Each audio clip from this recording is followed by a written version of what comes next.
Good morning, I'm Abheudaya Shrestha, and these are the headlines of the hour. It's World Consumer Rights Day today. Consumer rights not in the priority of the government. Government indifferent towards providing quality daily consumable goods, among others, to the consumers. 7 more Nepali nationals recruited in the Russian army dead. The death toll of Nepalese in the Russia-Ukraine war reaches 21. Efforts to repatriate Nepali nationals unsuccessful. The 3-day Russian presidential election starts from today. 4 candidates in the fray. 71-year-old Vladimir Putin competing for his 5th term as president.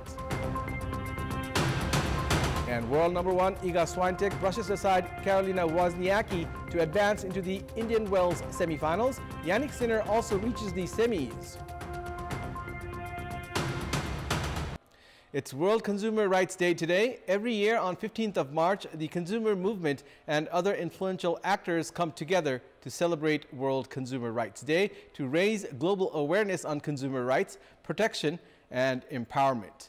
This year, Consumers International has selected Fair and Responsible AI for Consumers as the theme for World Consumer Rights Day 2024. While the Nepal government has been celebrating the World Consumer Rights Day with much fanfare, consumers are being cheated at every step. The Office of Food Technology and Quality Control had carried out monitorings in 34 drinking water plants from mid-July last year to mid-January this year. Out of those, the water produced by 5 water plants was termed as not suitable for consumption. Following the monitoring, the office filed cases against the 5 drinking water plants.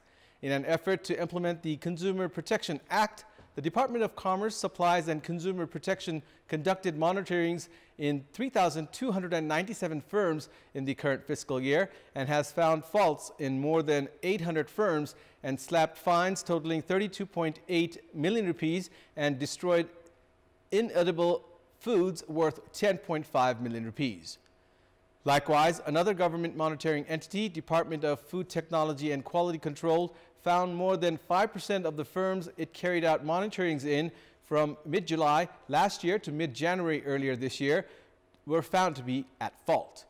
Faults were found in firms related to food items, oil, ghee, spices, fruits, sweets, among others. This shows that many of the items we are consuming are not up to the standard and consumers are being cheated. Consumers are also being cheated in the supply of dairy products. In the test conducted on a sample of milk at the laboratory of the National Dairy Development Board, it was found that the cream was taken out to make products that would sell at the market for a higher price. The market is controlled by traders and not the government. Around half a dozen government entities that have the authority to carry out monitorings have been ineffective. Consumers are being cheated not only in the consumable item sector, but also in the service delivery sector. Taxis refuse to charge according to their meters, while public buses are charging fares at their will. However, the government has not shown any interest in monitoring.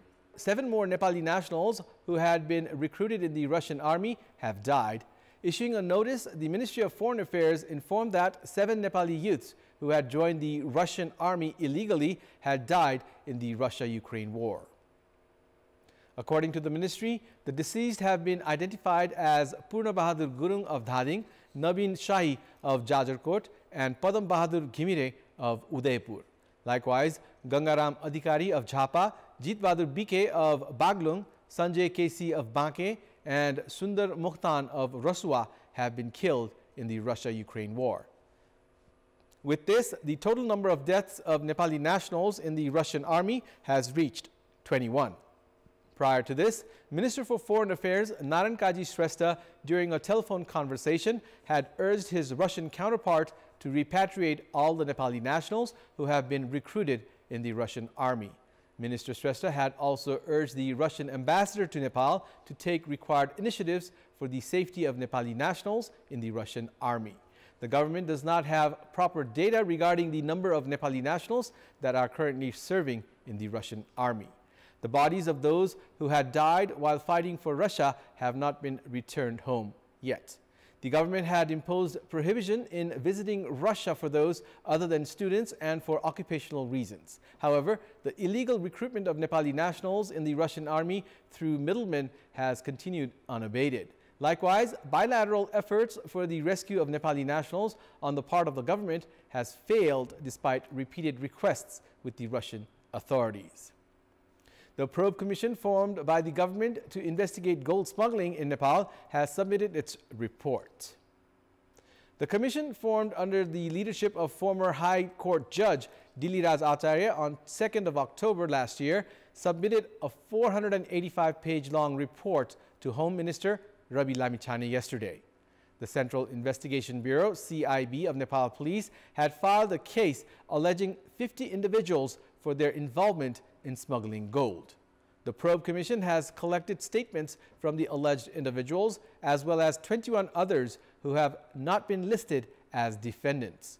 The connection between former Vice President Nanda Bahadur Pun's son Dipesh and Belgium national of Chinese origin Dawa Chiring has been revealed. He had not been detained earlier due to pressure from a CPN Maoist Center leader. Likewise, the commission had collected statement from CPN Maoist Center Vice Chairperson Krishna Bahadur Mahara, who is alleged of involvement in smuggling 9 kilograms of gold through electric cigarettes. However, action has not been taken against him. The CIB had arrested 30 individuals, including 6 Chinese nationals and 3 foreign nationals of Chinese origin, for smuggling 60 kilograms of gold. However, the authority has only been able to collect their statements. On-site research has been conducted at 7 transits, including the Tribhuvan International Airport. Then opposition CPN-UML, along with Rashtriya Swatantra Party, had exerted pressure for the formation of a high-level probe commission to investigate the matter. Both the parties are currently in the government. The probe commission's works have been limited to formality, as those involved in gold smuggling who have political reach have not been dragged into the case. Meanwhile, Kantipur Television had made public a video in which former Vice President Nanda Bahadur Pun's secretariat member and his son Jitendra were seen dealing with a Chinese gold smuggler. It's now time for our segment Public Pulse, where you text us with your opinion. Public Pulse. Here's the question. What's your say on the rush to form an alternative political equation right after the formation of a new one? Your options are A, anxiety after losing power, B, result of mistrust, and C, never improving habit. The voting is on. Type NEWS, select your option A, B, or C, and send it to 34001 to share your opinion with us. In our Public Voice segment, we had asked people in several provinces regarding their access to safe drinking water. Let's take a look at what they had to say.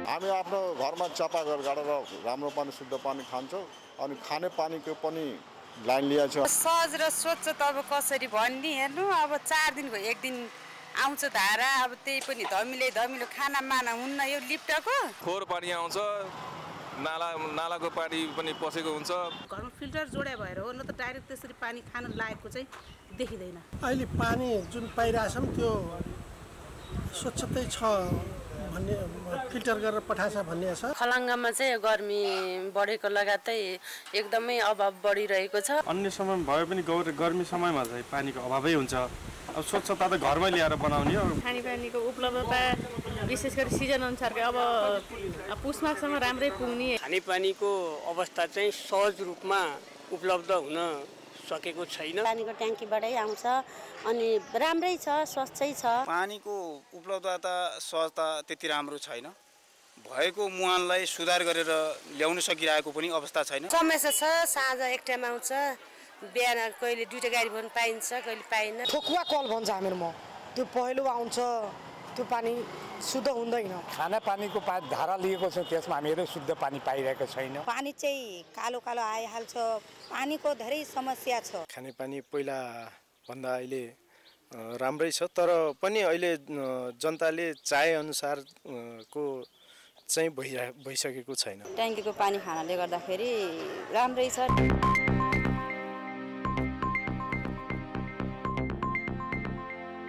It's time now for the international update.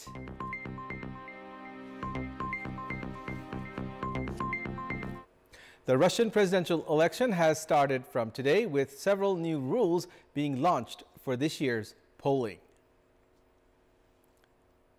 The Federation Council of Russia has scheduled the presidential elections for this Sunday. The Russian Central Election Commission has decided to extend the voting period to 3 days from today till Sunday, making it the first 3-day presidential election in Russia. For the first time since 2008, 4 candidates are vying for the presidency.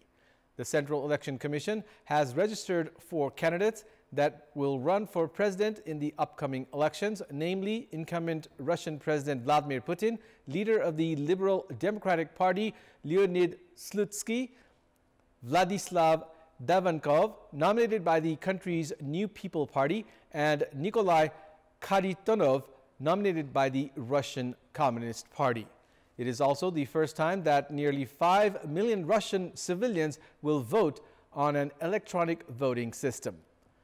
The most unusual vote will take place in space, where members of the Russian scientific expedition team aboard the International Space Station will vote through trustees. That's all for the moment. Thank you for watching. Have a good day.